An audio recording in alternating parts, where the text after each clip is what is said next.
Nah selain nah kemudian untuk kebutuhan tenaga farmasi sendiri. Nah kebutuhan tenaga farmasi tentunya adalah peningkatan mutu pelayanan. Untuk meningkatkan mutu pelayanan tentunya diperlukan tenaga yang handal, yang jumlahnya optimal. Tentunya itu merupakan persyaratan atau suatu bagian dari akreditasi rumah sakit. Diperlukan tenaga yang cukup untuk memberikan pelayanan yang maksimal. Ini tentunya juga membutuhkan tenaga farmasi yang cukup banyak ini, ya. Nah kemudian untuk pengembangan di farmasi ya tadi sudah saya sampaikan ya, awalnya dulu berubah dari track oriented atau berorientasi pada obat saja. Kita beli obat, kita beli simpan, distribusikan oleh pasien. Nah ini ke depan sudah ada lagi, sampai obat itu diterima pasien, farmasi harus bisa menjamin. Nah, artinya pekerjaan farmasi atau lapangan pekerjaan itu akan menjadi semakin luas karena perlukan tenaga yang cukup banyak. Praktisi perapotekan juga menambahkan penjelasannya bahwa saat ini banyak apotek baru yang berdiri dan tentunya banyak membutuhkan tenaga teknis kefarmasian untuk menempati posisi asisten apoteker. Kalau apoteknya tumbuh, itu siapa peluangnya? Adalah tadi disebutkan slide ini ATTK, tenaga teknis kefarmasian. Tadi yang disebutkan oleh Bu Gusdun tadi. Nah, sebagai ahli media farmasi dan ahli media analis farmasi makanan dan minuman Putra Indonesia, pengelolaan dan pelayanan apotek ini saya sebutkan di Purwosari Pharma ya. Ini sesuai dengan Menkes tahun 2009 nomor 51. Sebagai tenaga ahli media farmasi dan ahli media farmasi di apotek, ini juga melakukan praktikan baik obat keras, obat psikotropika maupun narkotika. Dari resep-resep yang telah diterbitkan atau dibuat atau ditulis rumah sakit ataupun dokter gigi, balai pengobatan atau institusi-institusi lain yang sudah diperkenankan oleh dinas kesehatan di daerah dan sudah dilegalisasi oleh kesehatan. Praktisi dari dunia industri pun ikut memberikan penjelasan mengenai peluang kerja. Dalam hal ini, praktisi dari PT Sasa Inti dalam penjelasannya memaparkan tidak hanya pengetahuan dan kemampuan teknis saja yang dibutuhkan di dunia kerja, akan tetapi kemampuan manajerial dan kepribadian juga sangat penting. Yaitu laboratorium hidup. Laboratorium hidup bertugas untuk menginspeksi semua bahan baku yang masuk, kemudian mengontrol proses dan mengendalikan mutu produk, menguji mutu produk baik secara kimia maupun mikrobiologi. Di peluang bekerja di industri bagi adik-adik, terutama analis farmasi dan farmasi sendiri sangatlah banyak ya. Karena saya sendiri ya, dia dibayangkan industri MSG itu ada ratusan di seluruh dunia ya. Mungkin adik-adik suatu saat ingin kerja di industri juga. Ada beberapa kompetensi dasar yang harus dimiliki seorang analis.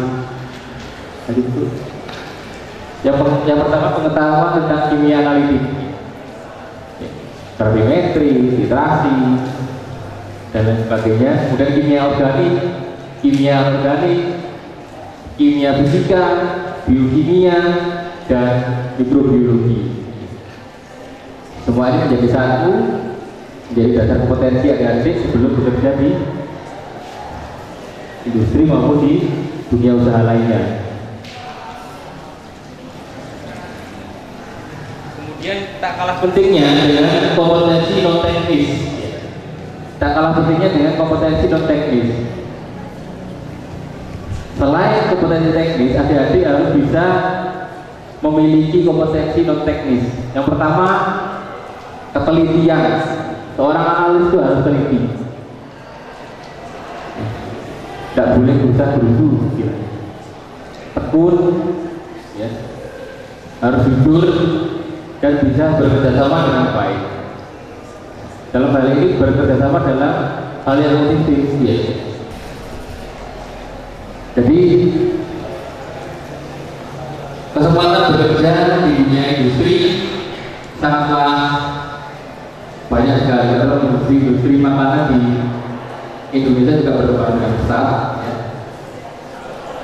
Semakin lama juga target produksi juga akan ditingkatkan, ya. Dulunya yang saya hanya 5.000 kilogram, 5.000 ton MSG per tahun 2024. Sekarang tahun 2012 sudah hampir 100.000 ton MSG per tahun. Ya, dalam hal ini saya akan memberikan komentar dengan diadakannya talkshow di Akademi Farmasi Putra Indonesia Malang.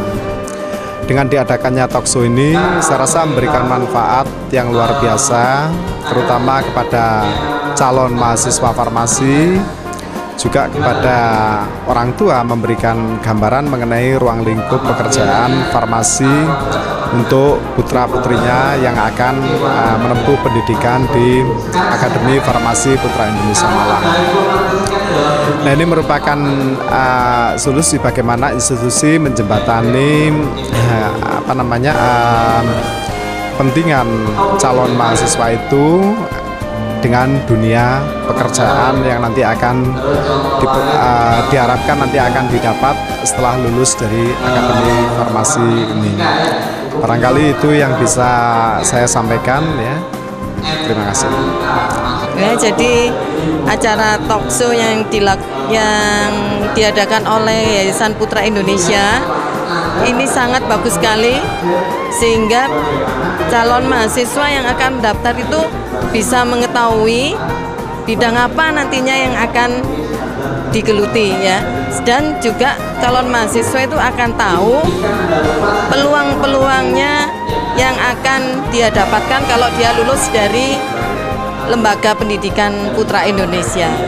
Dan saya rasa untuk tenaga kefarmasian, peluangnya di Indonesia, khususnya di Kota Malang ini masih sangat luas terbuka, ya, baik di pemerintahan, khususnya di Dinas Kesehatan, maupun di lembaga-lembaga swasta, ya, seperti apotek, rumah sakit, maupun di laboratorium pengujian untuk makanan maupun untuk obat. Itu saja yang bisa saya sampaikan. Terima kasih.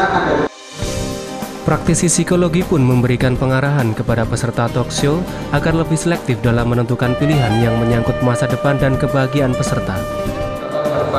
Ya. 1 tahun pertama, 1 tahun kedua, 1 tahun akhir. Setelah itu Anda lulus. Ya. Mungkin 1 tahun pertama ini Anda sosialisasi, cari teman yang banyak, ya, cari relasi. Ya. Tahun kedua Anda melalui proses, ya, proses pembentukan karakter tadi, ya. Pembentukan karakter pembelajar, mempunyai wawasan yang keilmuan yang baik. Ya.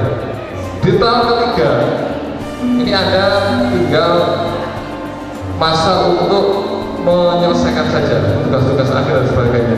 Dan tahun ketiga ini karakter ini kita usahakan sudah terbentuk, ya. Ketika Anda sudah lulus, sudah menghadapi dunia nyata, ya, dunia kerja itu dunia nyata, persaingan juga sangat tinggi, ya. BPOM, ya, Balai Besar Pengawasan Obat dan Makanan. Nah, kita selama ini bekerja sama baik dengan BPOM Jogja. Tidak semua institusi bisa masuk ke balai tersebut, karena balai tersebut memang istilahnya intelijennya di makanan dan minuman punya negara. Jadi di situ nanti Anda belajar tentang kosmetik, tentang narkotika dan psikotropika, obat tradisional, pengawet makanan, kosmetik dan sebagainya di situ, ya. Dan di sana proses pembelajarannya itu seperti yang ada di perkuliahan.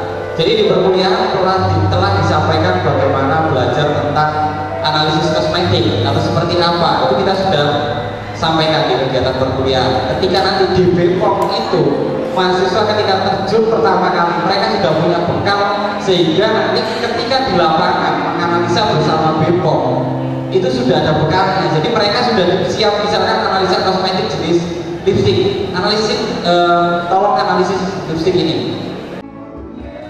AK Pharma dan Akfar tidak hanya mencetak putra-putri Indonesia yang mahir di dunia farmasi, namun mereka juga diajak untuk berkarya seni, salah satunya dunia musik yang sangat lekat dengan dunia anak muda.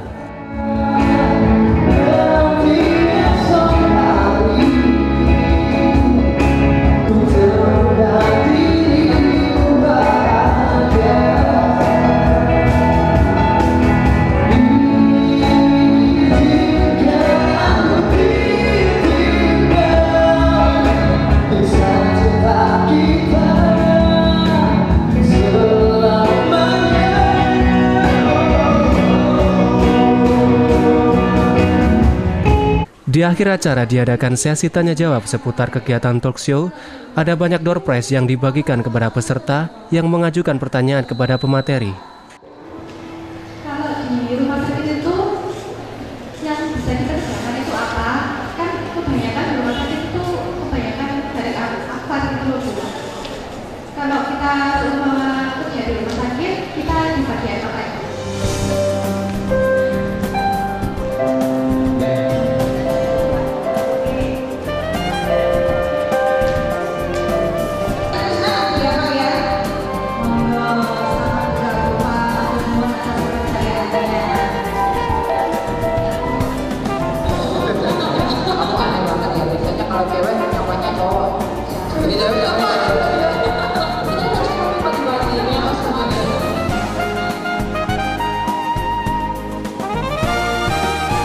Putra Indonesia Malang, touch your future.